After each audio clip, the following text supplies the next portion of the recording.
Coming up on Cedar Valley today, freaky clowns have been spotted creeping around in local areas. Wartburg students were on the hunt for internships and jobs at the 14th Annual Fall Career Expo. And Wartburg takes on Luther today in 3 different sports. This is Cedar Valley Today.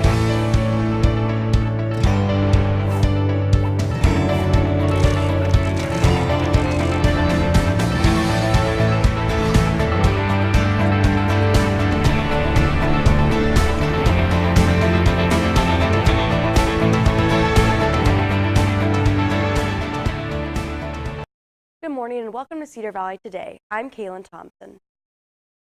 Rumors have spread far and wide about people running around in creepy clown costumes. Some have reported even seeing some in Waterloo.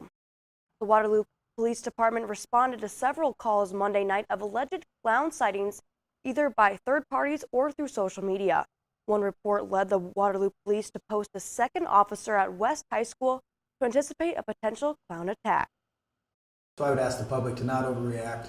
If there's any suspicious activity or anything having to do with a sighting, obviously you would use dispatch and get law enforcement involved as soon as possible.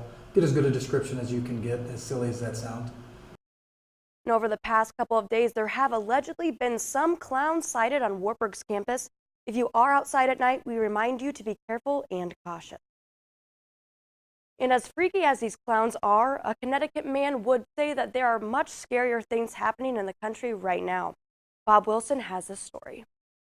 We got the Trump wall, so and it was Trump's idea, not mine. I'm just following his lead.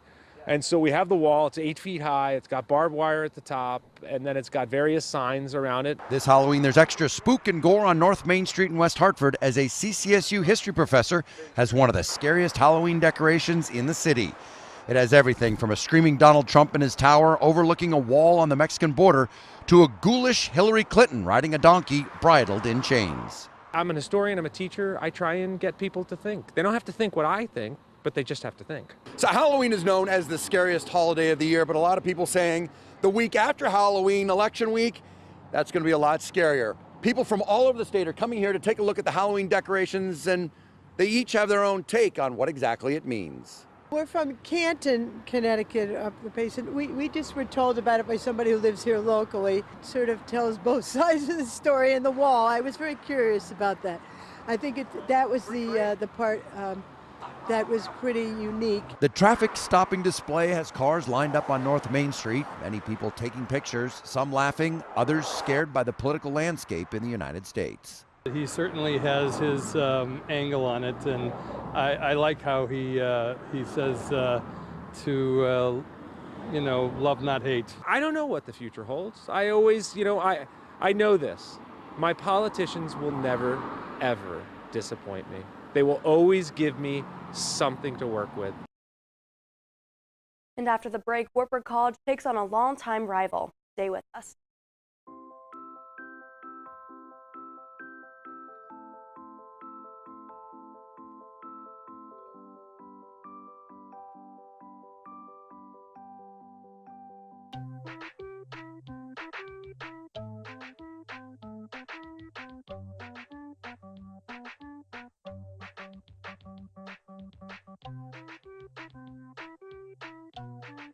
Start a story. Adopt at theshelterpetproject.org.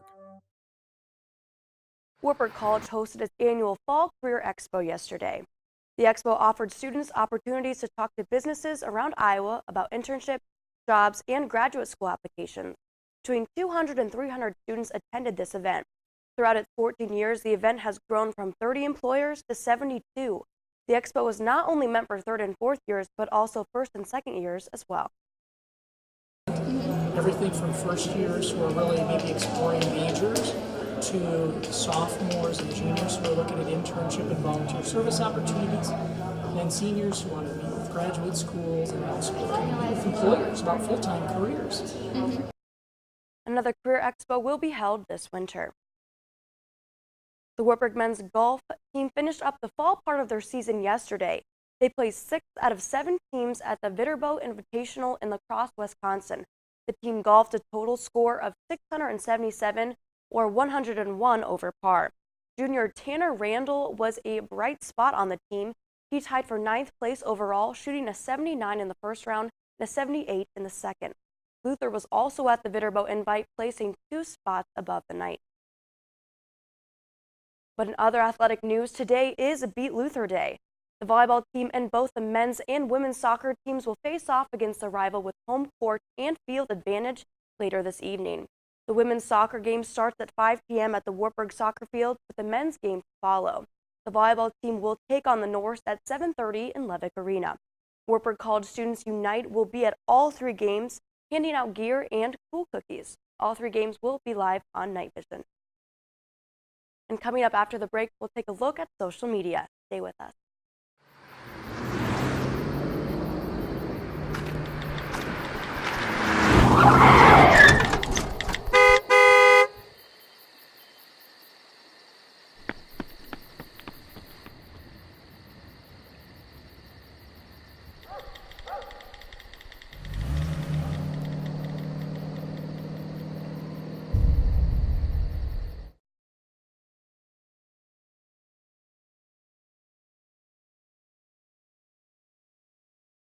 Valley. The Salvation Army of Waterloo and Cedar Falls kicked off their annual Give Warm Coat giveaway yesterday. The giveaway will run 9 a.m. to noon, and tomorrow is the last day for the giveaway. People in the Cedar Valley can pick up coats at 207 Logan Avenue in Waterloo. And horses have taken over Waverly. The annual Waverly Horse Sale started yesterday and will continue until this Friday. Horse enthusiasts from around the world visit Waverly during this event. For more information and times, you can check out their website, www.waverlysales.com. And Wartburg College hosted 2 Bretts last night as part of Entertainment Tonight's large event. Country artists Brett Young and Brett Eldridge performed to a sold-out crowd in Levick Arena.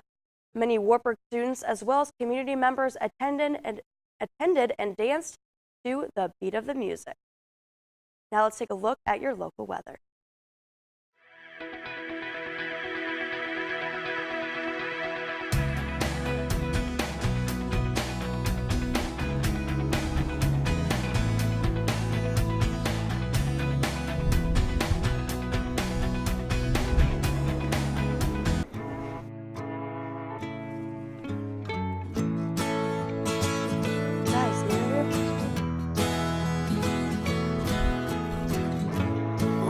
Son, tell him that I've begun to dream of things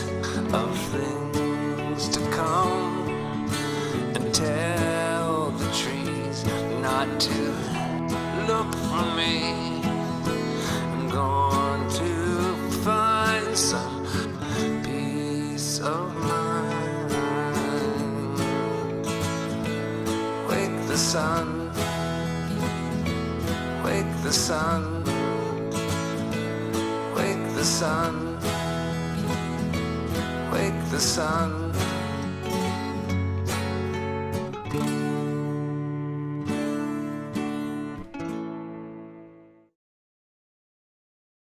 Early voting in Iowa kicked off last Thursday and goes through November 7th. Joining us this morning to give us more details is Bremer County Auditor Shelley Wolf. Well, thanks for joining us this morning. And for people who aren't able to vote on that November 8th election, I guess, what are some of their options? They can early vote or absentee vote. They're one and the same. They have to request a ballot in writing, whether they do it in person or through the mail. There's no restrictions to who can vote early. Anyone can do that. It becomes vital, though, for those who are not able to be at the polling place. Awesome. And I guess for specifically college students, with Wartburg being in Waverly in the Bremer County, I guess what can they do if they're not from in Waverly or in Iowa, I guess? They can register to vote as a Bremer County voter. Prior to October 29th works the best for them because it's easier to verify them and they don't have to have extra proof. They can vote. For college students, that's okay. Like, what can they do? Do they register in Bremer County, or do Yes. they have the option of doing the hometown too, correct? Yes, they Okay. can register to vote in Bremer County, use their college address, and become a Bremer County voting resident. Or Okay. they can maintain their home address and vote absentee through their home address. Okay, and what do you think is easier kind of for college students? Just kind of depends on who you are for that, or? Yeah, any way is easier. I guess if they're a Wartburg College student, they're right here in Waverly. If they would register here, they could come to the court and vote and not have to do the process of the mail, where back home they'd probably have to do it through the mail or they were going to be home during a regular work. Right, but if they were to do it for mail, they'd have to include box number and residence hall, correct? Yes, very important if they register in Bremer County to include their Wartburg box number and which hall they live in, because there's a voting precinct line that goes through Wartburg, divides the wards of Waverly. Gotcha. That's kind of confusing, so students should look that up. Or, yes, or, how do they look that up? Or call my office. Very nice. And so I guess another thing people struggle with is people with disabilities kind of maybe struggle getting to the polls, or if they do get to the polls, kind of casting their vote there. I guess what are some of those options they have? They can come to the courthouse and vote curbside, or they can go to their polling place and vote curbside, or they can vote through the mail. If they can get to the polling place on election day, there are devices that can be used so that they can vote independently. And we kind of talked about people who travel. And so what can they do? People who are maybe overseas over that November 8th date, or older people who maybe go down south when the weather starts to get cold. What can they do then? Yep, they can do the early voting process too. They can either vote in my office now before they leave. If they're already gone or they don't do it soon enough, then they can vote through the mail. Overseas, there's a whole different process. They get special treatment to make sure that they don't lose that ability to vote just because they're overseas, and that's both civilians and military. Their ballots were mailed out earlier than anybody else's ballots were able to be voted.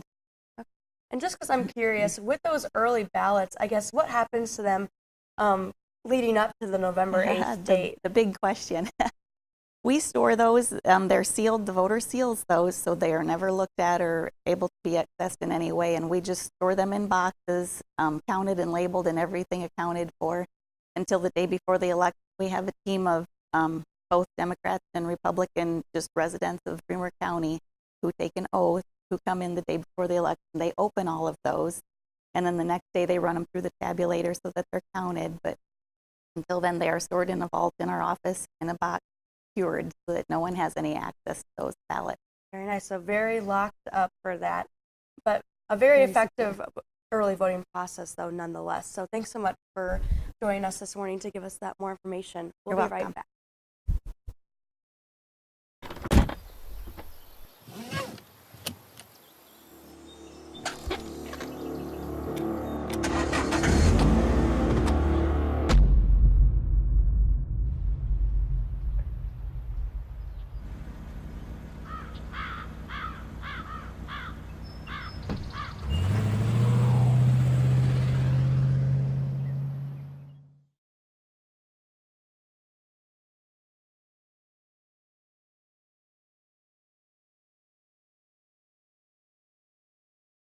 Even if it's just to go out to eat. Well, now, if you live in Northampton County in Pennsylvania, you might not have to. Bane Invaders opened its doors Saturday in Northampton County. It's a drive-through restaurant just for dogs. Owners can pick out various meats, vegetables, and fruits for their canines. They can also add a few items for taste and preference. I just wanted a place that could be just for them, that would just cater to them and their needs. It's all fresh pet, so it's all fresh meats and fruits and vegetables. Brownsteiner says she's hoping to expand her business across the region. And some of the top stories for today was it is Beat Luther Day. For that day, both the volleyball team and soccer teams will be playing tonight. Volleyball at 7:30 in Levick Arena, and soccer starting at 5 with the women's team first and the men's team second. Also, there have been some alleged clown sightings in the Cedar Valley, so we just want to make sure that you're cautious and careful with that. But other than that, we want to thank you for watching Cedar Valley today.